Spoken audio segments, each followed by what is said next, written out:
भक्ती कशी करावी याचे नियम नाहीत, मात्र ती मनापासून असावी, ती सच्ची असावी, ती की आपल्याला देखील ईश्वराचा प्रत्यय येतो. एकाग्र चित्ताने केलेल्या नामस्मरणातील ताकद ही सांगणारी एक घटना आहे. ती म्हणजे संत जनाबाई व संत कबीर यांच्यामधली. ही एक आख्यायिका असावी असा जरी विचार केला तरी यातील जो भावार्थ आहे तो खूप श्रेष्ठ आणि चिरंतन असाच आहे. जनाबाईंचे अभंग दूरदूरपर्यंत लोकप्रिय झाले होते. तिची ख्याती कबीरांच्याही कानी आली.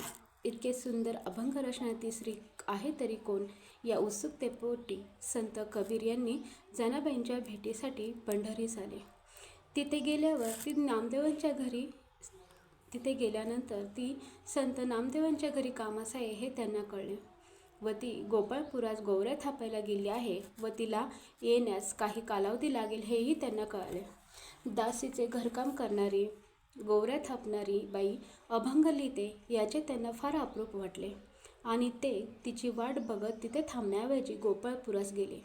तिथे नदीकाठावर दोन पोक्तवयीन स्त्रिया म्हणजे वयस्कर स्त्रिया एकमेकींशी भांडत असल्याचे त्यांना समजले. त्या दोघींच्या मध्ये गोवऱ्यांचा मोठा ढीग होता. गोवऱ्या चोरल्याचा एकमेकींवर त्या आरोप करीत होत्या. कबीर काही वेळ त्यांचे भांडण ऐकत तेथेच उभे राहिले आणि मग थोड्या वेळाने त्यांनी त्या दोघींना विचारले की इथे जनाबाई नावाची कोण स्त्री आहे का?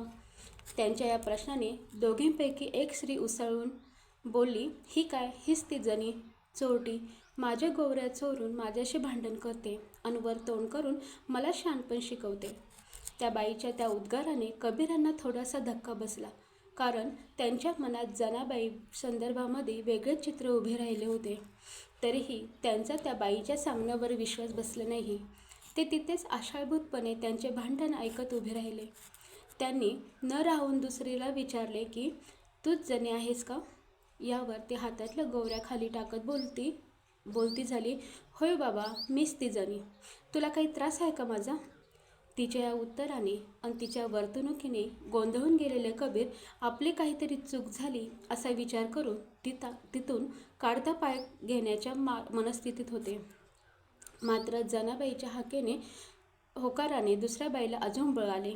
ती कबीरांना म्हणाली, हे बघा, तुम्ही कोण हायसा मला ठाव नाही, पर तुम्ही एक काम करा, आमच्या दोघींच्या बी गोवऱ्या ह्यात आहेत. तुम्ही आमच्या गोवऱ्या आम्हाला निवडून वेचून द्या. तुम्ही एवढं काम करा आणि मग हिथून जावा. आता गोवऱ्या सारख्या दिसतात, शेणाच्या गोल आकाराच्या त्या गोवऱ्या, कुठली गोवरी कुणाची हे कसं ठरवणार? याचं कोडं कबीरजींना पडलं. कबीर विचारात पडलेले बघून जनाई म्हणाली, त्यात काय इतका विचार करायचा, अगदी सोपं काम आहे. आता कबीरजी चकित झाले. सारख्या दिसणाऱ्या शेणाच्या गोवऱ्या कुठली गोवरी कुणाची ओळखता येणं शक्य नव्हतं. मात्र जनी म्हणते हे काम तर सोपं आहे.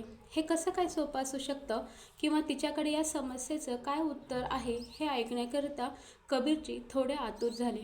त्यांची आतुरता त्यांच्या चेहऱ्यावर झळकली. कबीरांच्या चेहऱ्यावरची उत्सुकता बघून जनाई हसून म्हणाली, अहो महाराज, हे अगदी सोपं आहे. सर्व गौऱ्या एका ठिकाणी करा आणि त्यातल्या प्रत्येक गौरीला कान लावा. ज्या गौरीतून विठ्ठल विठ्ठल असा आवाज येईल ती गौरी माझी आणि ज्यातून आवाज येणार नाही ती गौरी हिची.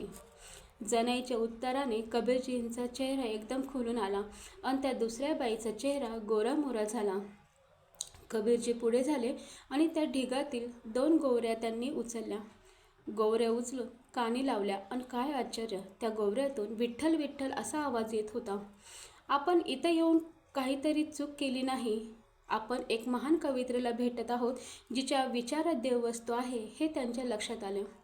कबीरांनी साऱ्या गौऱ्यांची वाटणी केली. त्या बाईच्या काही मोजक्याच गौऱ्या होत्या, तर जनाईच्या गौऱ्यांच्या ढिगावर गौऱ्या जनाबाईंच्या होत्या. जनाईच्या गौऱ्यांच्या ढिगावर त्या बाईने आपल्या काही गौऱ्या लावून तो ढीग आपल्याच असल्याची खोटी बतावणी केली होती आणि वर जनाईला ती खोटे ठरवत होती. गौऱ्यांची वाटणी झाल्यावरही कबीरांच्या चेहऱ्यावर प्रश्नचिन्ह कायम होते. जनाईने त्यांच्या मनातील शंका ओळखली आणि म्हणाली, या गौऱ्यातून हा आवाज कसा आला याचं तुम्हाला कोडं पडले का? एकदम साधी गोष्ट आहे.